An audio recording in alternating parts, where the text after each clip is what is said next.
War chiefs. Suddenly in the narrative. Josh apologized to Sachem Reid and left his gun on the field as he walked away to punch at the earth and his flashbacks of last winter. Evil memories of Philly's body boiled out of the earth as he tried to pack them back into the nightmare. What happened in Kansas? The Sachem asked. Josh opened a bloody fist. He held it. The dead man's coin. That's the way you open it. 13-second Game. Oh, yeah. So, welcome to the official companion podcast for Buffalo and the Multiverse. I am your host, Cory McCants. I'm Travis. I am the creator of this series. So, this is just a podcast with two guys talking about the book, about the NFL games. We'll get into some details about what inspired different chapters in the book. Maybe we'll have some special guests, and we will play some clips from the audiobook for you to hear and for us to discuss. Absolutely. All right. Can't wait. So what you just heard was an excerpt from our today's chapter, which is Buffalo versus the Chiefs at the Chiefs. And I think we'll do this in two parts. There's just so much to talk about. That infamous game. You want to give us some detail? Yeah, and I mean, this is two chapters because we the content we cover is two of the biggest games of the year, and we earned a little credit with some short chapters. Right. So, right. 13 seconds was in the year of 2022, but it was the 21-22 season, and I mean, it almost needs no explanation, but. This included almost 40 points in the final 2 minutes of gameplay. I mean, that's staggering. It was just back and forth between these epic teams. Several times the game was truly lost for each side, and the came down to a dead tie. The 13 seconds, of course, is that the Bills had come away, were up by 3 with 13 seconds to go in the game. They were on their way to AFC Championship. 13 seconds becomes a few excellent passes by Mahomes, which gets them in field goal range, walk-off tying. And then it all came down to the coin flip, which we all remember went in the favor of Mahomes. And Josh never touched the ball again. Yeah. That was they ended up passing the rule the next season that each team is going to have one opportunity to make a drive. So yeah, that context, of course, was that the Bills were so good, and there were just so many plays that our entire history as Bills fans would have told us the game is over, we've lost. Yeah. And yet Josh was able to pull it out so many times, one after another. Josh and Davis. That was a big game. Dave became a thing.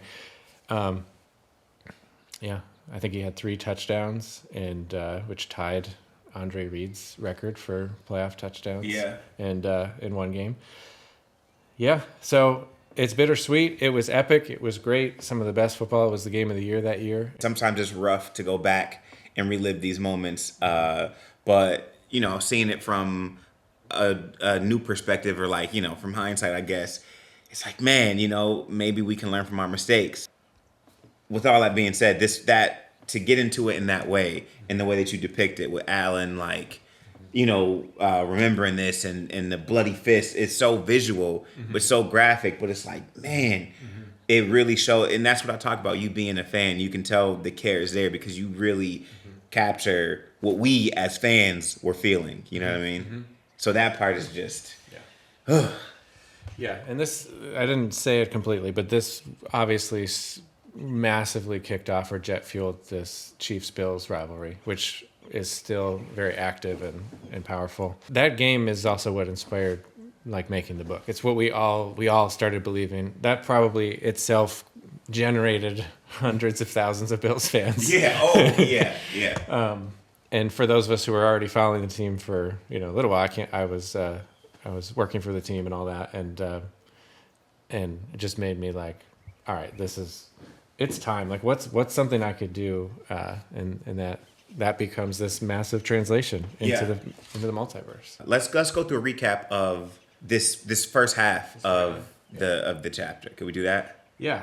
We have Josh, Utah Davis, and Gardner Dawkins become a small little splinter unit that have decided to go on this mission back in time. And on that path, on that journey back, they are going to have to go through Chief's Kingdom.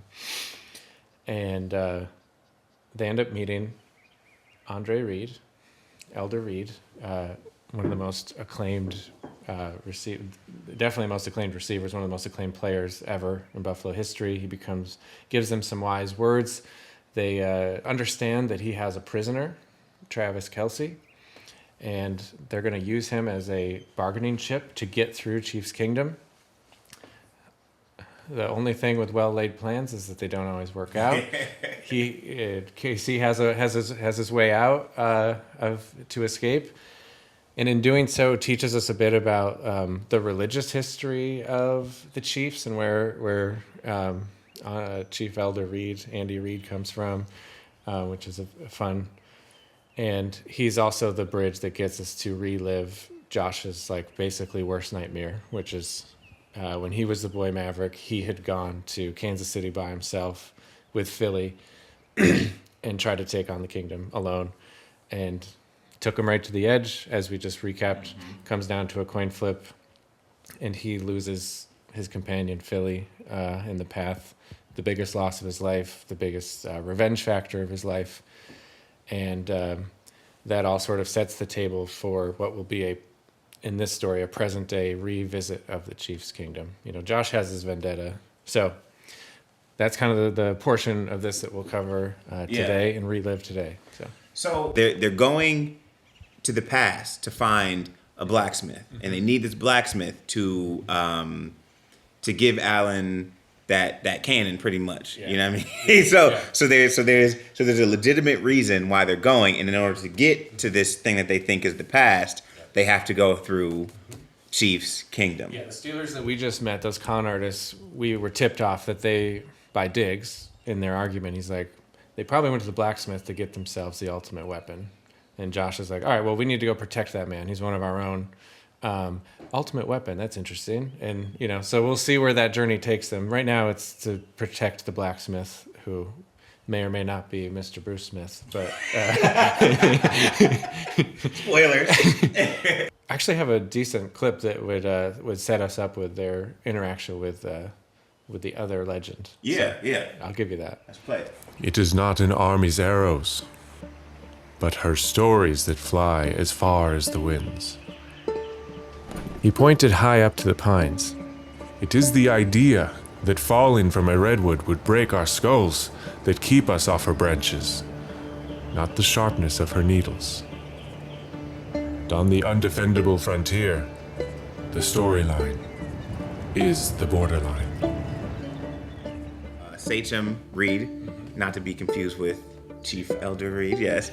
Can you tell us what brought you to bringing him into the story? Yeah, it was definitely time to acknowledge some of the Bills' greats of the past.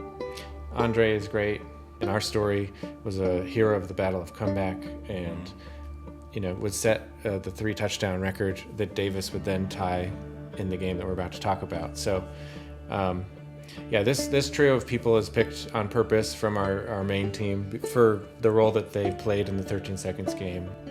And I picked this particular part because this idea in the West, it's so different, because there weren't massive armies, and it really was kind of dictated by your reputation, and this idea that, well, that's the Apache territory, and this is the Sioux territory, and we just kind of know about where that's going to end. It's not like there's a big wall, it's just this narrative. And the narrative can shift to be like, well, they're more powerful now, so maybe that changes things.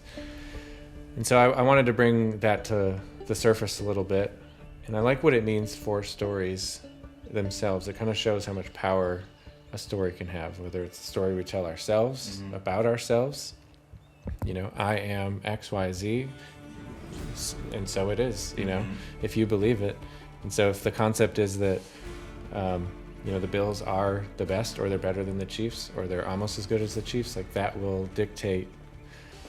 So, having listened to this for the first time just yesterday, what was your experience? Like, I'm curious what that was. Yeah, I think with this chapter, at least this first half, I think what drew me in is like how musical it was. So them like coming to Satan Reid's like talking to him and explaining like what this is. It felt almost like the world of Avatar. Like in my mind, that's how I see it. You know what I mean? Like the first time you go to Pandora, like it's like this new world for them, and he's explaining things like, well, don't touch this or this or this. You know what I mean? Yeah. And then him explaining what he has set up and all that, and it like you can see the beauty in from what you hear, and I think that's so cool, especially for what's to come from it.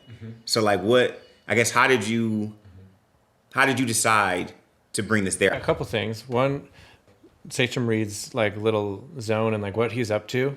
I actually didn't have a great idea for him, and I had recently heard a different creative person, I think he was a director, said that your first idea is always like your worst idea. And most people stop at their first, maybe their second idea. Whether it's writing or it's just life in general, like you kind of got your first instinct, you're like, that'll work. Right. And you go, and it's not as deep. And so their suggestion was to make a list of 20 ideas. And then, you're starting to get, because you're going to run out of the obvious ones first. And so I tried that with him, and it actually worked. Yeah. It actually worked, because it was very deep that I was like, he's, I think it was maybe something like he was like skydiving or something with the geysers. And I was like, well, that's an interesting idea. And music and stuff definitely were not my first ideas of like what we would do when we think of Andre Reid, the human, just the nice friendly guy wearing glasses. We all know him, but what's his fantasy version? So that I ended up combining two of those from deep on the list. And that was like, he's a inventor, musician, and he's like in a geyser type zone. So that was cool. And sort of with the Chiefs too, I wanted to be a little bit careful and a little bit like thoughtful about like not just making them like Native Americans, especially if they're going to be our big villains, but they do sort of take on that those character attributes as the Chiefs with the tomahawk chop and stuff. So I really leaned into this idea that like the Chiefs being the primary word. So it could be chiefs from all different cultures. Like he's the ultimate badass. So he wants all these, were you rejected from your tribe because you were a little too radical? Come over here, because I only want the best. I only want the chiefs, right. Whether it's the chief from World War I or the chief from the Dutch colony or the chiefs from a Native American culture.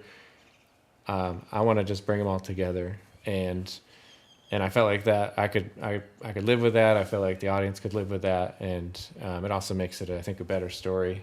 So this idea that like, yeah, Mahomes is a chief, but he was a kicked out chief of some awesome group. And so was the best tight end we know of, and all these other excellent players they had. At the time, it was also Tyreek Hill, fastest player. Yeah. Jones, one of the best defenders. Arrowhead Rock being like this Canyonlands, still setting it in Kansas and like a desert citadel area. Yeah. So there's a part in here where Sachem Reid is like hosting the fellas and everything like that, and he there's like the fish trap, like he catches the fish and all that stuff. Yeah. And he says a line that is a very well known line for Bills fans, probably for Miami fans as well, but squish the fish. That's how you squish the fish, right? Yeah. So for me, I don't know if this was intentional. I feel like it was, but it means something so much to have him say that in this chapter, because I don't know if it was in 2022, but I know present day, like it is known that the Chiefs are our rivals at this point, right? In this new era, that's what it is. And there was maybe a year or two ago back when people were making posts like Miami feeling like, do you guys even care about us anymore? Like there was this switch where it used to be Buffalo versus Miami and somewhere along the line. So to have a squish the fish reference in a Chiefs chapter is kind of like passing the gauntlet. Like for an old timer, it was Squish the Fish, and that is the thing. But nowadays, that's not what it is. For Andre himself, that would have been his big rival. Exactly, That's exactly. awesome. Yeah, that's next level. I think it's awesome and appropriate. I don't know if I was that awesome to have actually come up with it, but I did love the idea of like he's going to prepare basically a poisonous dish and then just be like, but it ends up being like a delicacy because he's just got the right touch and just kind of like the cartoon Gonzo elements before we get into the heavy like we're gonna kill a horse level. So always trying to find that tone bounce, but yeah, I do love that, and I love a sneaky little reference to like in Love Canal, like the people in Allentown, they don't want to the Love Canal saloon disaster, as if we're not sure what that saloon was up to, but potentially radioactive fish being a part of it. The puppet show. This is another like creative license where I think you take it and it goes in a different direction, in a good way, in a positive way. But it's so animated and it's so like the sounds and everything like that. Yeah. I want to know what mind frame you were in when you were like, yeah, this is it. This is what I did when you decided that this is what you wanted to do. Yeah, and if you didn't love that part, just know that's the farthest we ever go into like zany, cartoony goofiness. I was trying to figure out like a little bit more about Andy Reid, and I found out he's Mormon. And as many Western New Yorkers know, the Mormon religion, its origins are in Western New York. And Cory, it was so fun to just be like, okay, the origins of the NFL, the multiverse, the actual like organization of the NFL, your Roger Goodell and the referees, they're all the religion. They're like the church. This children's puppet show story was sort of hopefully a cheeky way to try to present a little like sub mini plot of just like where this came from. Yeah. And tried to do many allusions to, the Mormon faith, which was that the tablets were found and they could only be read by the guy's wife. Mm-hmm. And then they get kicked out. And they travel around the country, and all the different cities that they stop at are different NFL cities as well in our story. It's sort of like Roger Goodell and Andy Reid developing this religion together. One's more militaristic, one's more political and spreading the word with all of the common Mormon missionary concept. Yeah. Chief Elder Reid eventually gets banished and will create his like a little rebellious radical group in the canyon in Arrowhead Rock. And then Roger Goodell goes on to become a pope-like figurehead in more of an organized, approved version of religion. But all of these referees are like high priests who are going to sort of help do the bidding of the NFL. And in this game, will play a massive role. The priests, you could just argue, have to decide the game. This is the levels of it is like, this is some like Lord of the Rings type lore stuff, man. You know what I mean? Like the universe is expanding, the multiverse is expanding, and it's just so much depth to it. And I think the fact that it's based on the real world stuff helps like legitimize it. Like it's grounded in something that's real, or things that really happen to people that are really there. So you can go as far as you want because it always draws back to something that, and that is what makes it so cool for me. So the things that I'm knowing, or something that a viewer might pick up on, to know like, oh, it goes further than that, or like I saw that part but I didn't catch that part. It's like, no, there's a whole real multiverse in here, which is just, it's crazy to think this all came from your mind, man. Like while this stuff was happening, And it's only because like life is that complex and messy and interesting. I mean, Roger Goodell, the real human, is from Jamestown, Western New York. Yeah. I didn't know that. And that's why it's like extra cool to think like, yeah, he could be the James Smith of the Mormons. Like he's from here, finds some tablets, says, hey, I've got the NFL now. Right. And let's make this bigger. Let's go. And and then there's a real life Andy Reid is a Mormon and has, so lean into some of the things you got. I'm just a shepherd who's like, taking the facts and being like, that one's great, you need to be over here, blah blah blah. Hopefully I could deliver it in an interesting enough way, but it's just so fun to think of how it could be. So That is so cool. I think that I want to hear another clip. Charge! Hostiles from every military age in red rags sprinted at Josh from every side. Arrows in his back shook, the 4th down in his leg, and 13 steps of death he couldn't run. The last remaining bullet to his name. 4 years fused into a final shot. Trust the mysterious spy master inside the enemy's skull.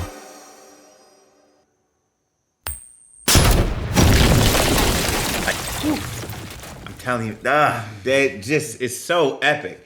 Can you walk us through what we just listened to? yeah, so we are in the game last winter speaking afterlopen winter, as they say in Dutch. I did not expect to need to learn how to sing in Dutch right before I did this. But anyways, this is the darkest hour. Do you remember? I mean, we all remember 13 seconds being that final loss, but it was 4th down and 13 yards to go. You've lost the game. 4th and 13. And Josh sends a shot to Gabe Davis, and we get a touchdown on that play. And suddenly we've either tied or gone ahead, and we're back to life. Probably the highest high Bills fans would have felt ever. Yeah. And it was going to be short-lived enough. But, I can't believe it. So our gunslinger has 4 arrows in his back, bleeding out after having a lot of thoughts about, how serious this is and, what's at stake. Yeah, it's sneaky. He's got a 4th down in his leg and 13 steps to go. The closest way I could be like, guys, it was 4th down. It was 4th down. When you talk about, it's like, I remember, I remember yelling at the TV. I remember jumping up and it's over. And then all of it. And so there is a behind football thing that I don't know if you know. I only learned it last year. So if you don't know, during that game, during that time, Kansas City streaker came onto the field. We didn't see it at home. They cut away, and there was just a delayed timeout. And Josh says because of that runaround, they had extra time in the huddle, and Gabe and him made us an extra special route of do this. It's worked earlier in the day. They'd scored 2 or 3 touchdowns already. Yeah. They're like, let's just do that go route again and see if it works. And that happened because of that streaker. And then the next play, they execute it to perfection and win the game. And so he's like, yeah, credit to that guy for making a fool of himself. For us. I did not know that. No, I never heard that. That's amazing. That's crazy. Was a stagecoach on fire. Caught in the collapse, no doubt. No driver, but one of the conscripted horses at the head was the happiest face he ever saw. Philly? You're alive! You're alive! You're alive! You're alive! She might have screamed the same if she were an anthropomorphic. Instead, she just broke free of her harness and galloped away from the doomed team toward him. So obviously, this is Philly, the return of Philly, which was so epic. There are times where you're watching a Disney Pixar movie or something like that, and it's like, why am I getting emotional over a fish, over a clownfish? Why am I caring about this old man and this?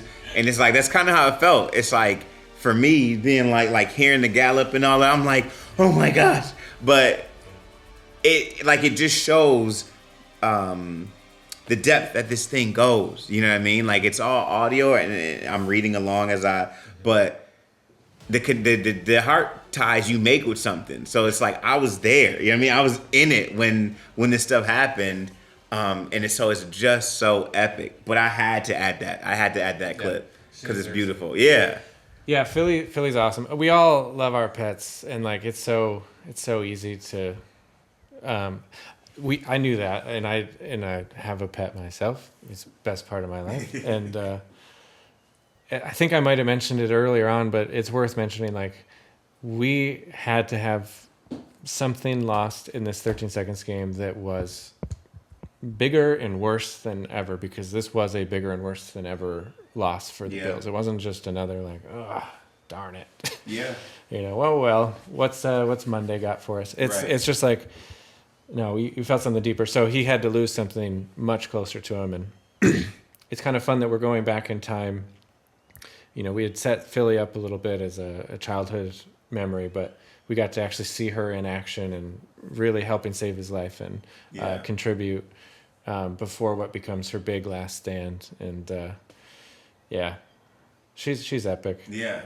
So there's a part that I alluded to, I think maybe it was a different episode, about the dice and all that. Yes. And so it kind of comes back in this way. Can you talk about what that is?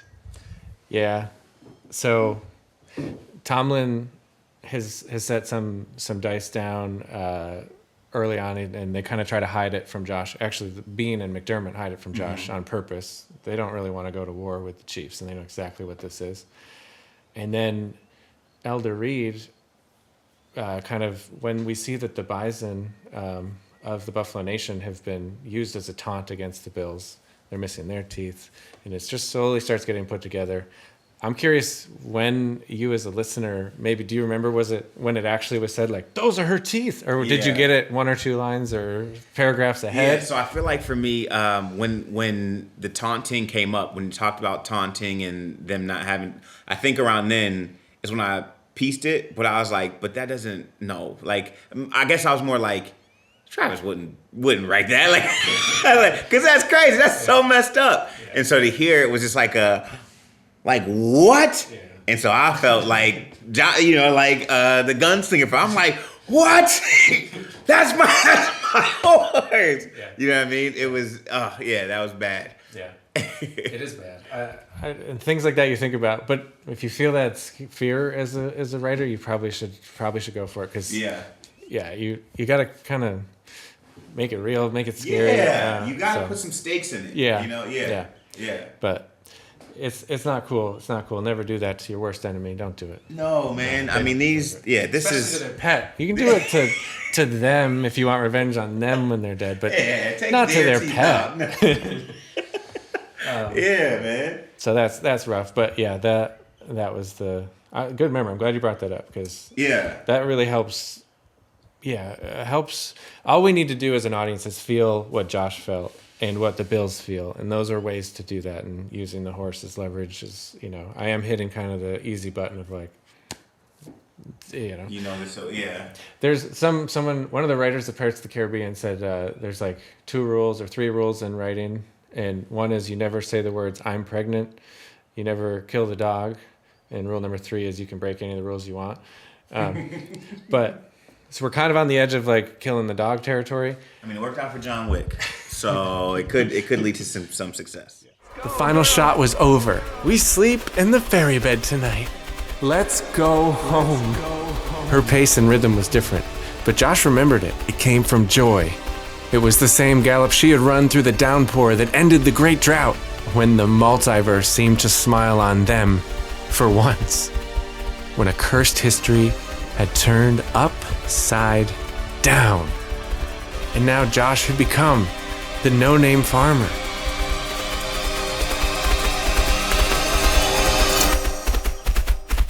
Until she tripped. It was so sudden. 5 feet, 3 inches is the confirmed distance between heaven and hell.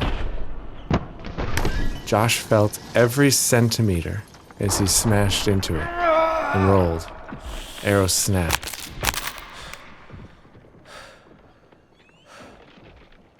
It was half as bad as Philly. Like a stunt horse, she screamed and scraped on rock. Her harness sparked in the dark. Oh, yeah. I just wanted to say like that. Why did you pick that one? It's him escaping with Philly, and I'm bringing all of the themes and goals that he wants, all those, like, to be the no-name farmer, to be the savior.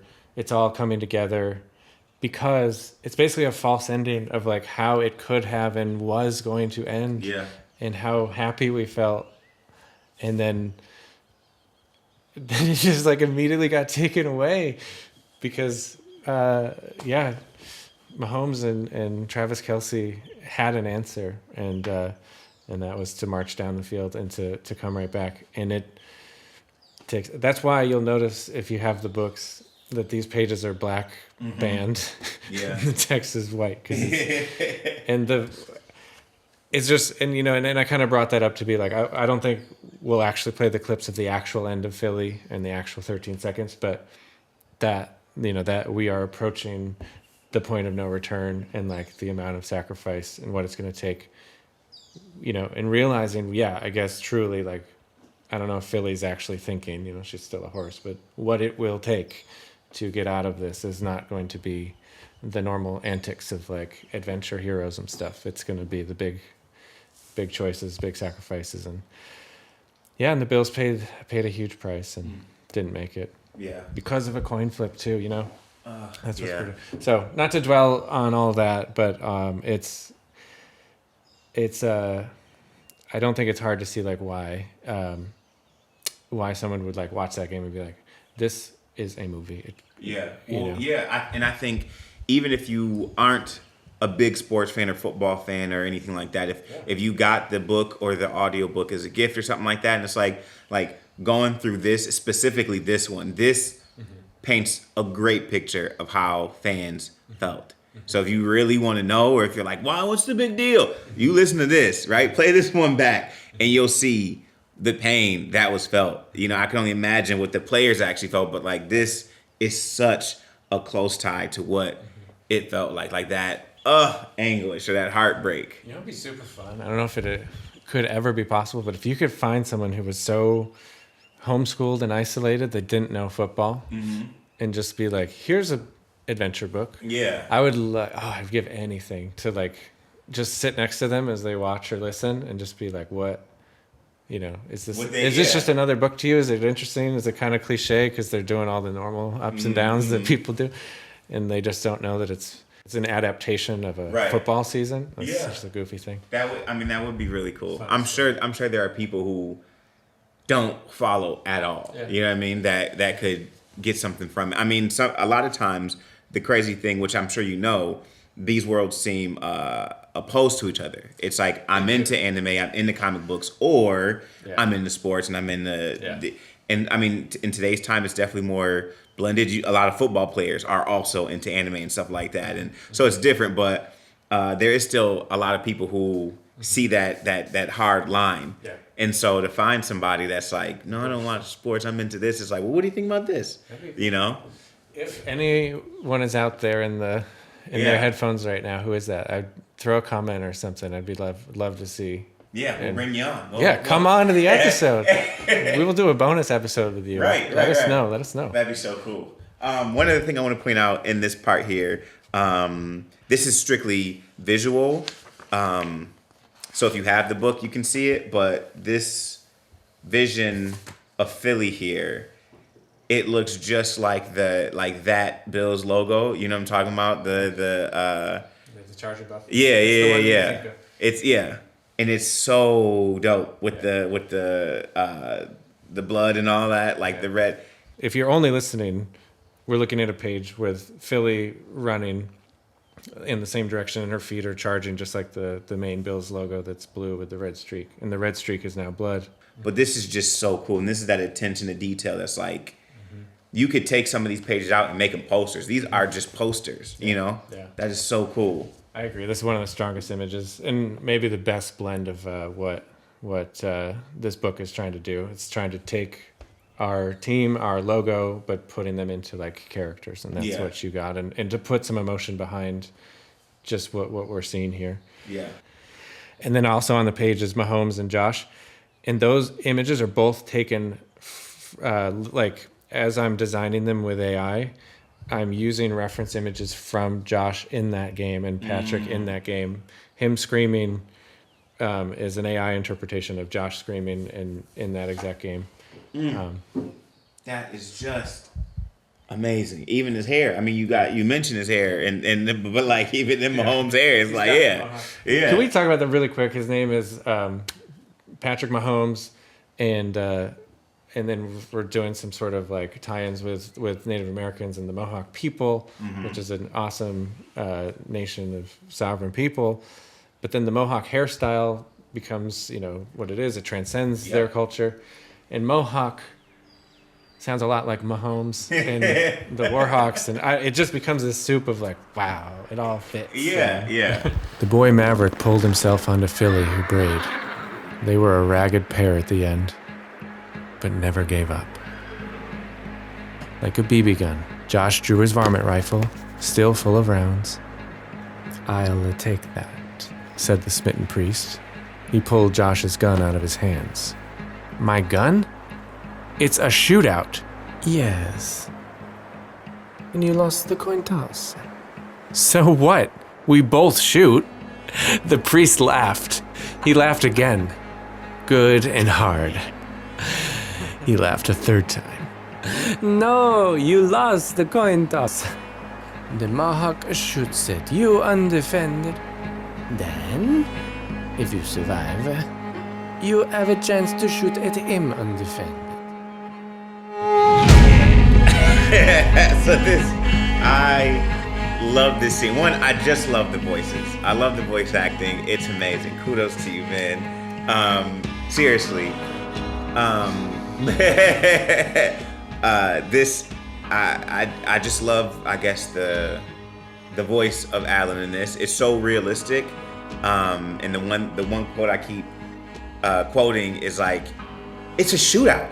Like, what are you talking about? It doesn't. What do you give me your gun? It's like, what do you mean? This is what it is. And so to say nope, the coin toss. I mean, it also goes into what we talked about. Like, you have this coin toss, this thing happens, and then they change the rule. So how messed up this is. Like, we're in this messed up situation. We take the sacrifice, and then it's like, no one else should go through this. So in the same way, it's like, no. The coin toss means you don't get a chance, they get a chance, and what happens. It's like, what world are we living in? And it's like, as ridiculous as that sounds in this novel, that's pretty much what it was like. It's not even pretty much. That's what it was. Yeah. I mean, both defenses. That's why 40 points were scored in the last 2 minutes. They were exhausted or couldn't keep up with how much the fields were stretched or playing prevent. Doesn't matter. Could be argued on another podcast about why that happens. But it literally felt like there is no defense. It's just like who can throw it and who can run the fastest. Both teams are scoring at will. So, they shoot at you undefended. And if you survive that, then maybe you can do it. But those were the rules. And that's why I'm glad that you hate the rules, because you all do. And that's why this whole religion kind of had to build infrastructure. I know it was kind of tedious to be like, this is how the religion was made, but you got to bring in the refs into this. It's not just the boys out on the frontier anymore. There is a rule system that they have to follow, and sometimes you can't get around it, especially when you're playing the Chiefs. You can't get around the rule system. Yeah.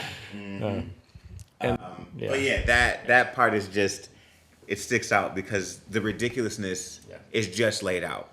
And so to show it in this dramatic way is cool, but it's like, how you feel about that, look at it. You know what I mean? You can see it from a different... So I would give this...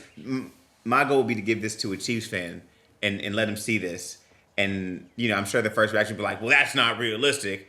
And it's like, well, just draw a parallel. You don't see that? You know what I mean? Yeah. Yeah. And then we'll just cut out the next 6 hours. We go on a conspiracy theory about all the times the Chiefs have gotten lucky. It's okay. Lucky, yeah.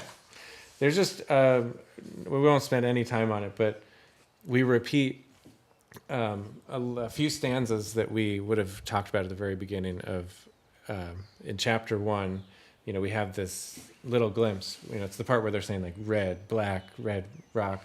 And Josh is sort of in a fever dream.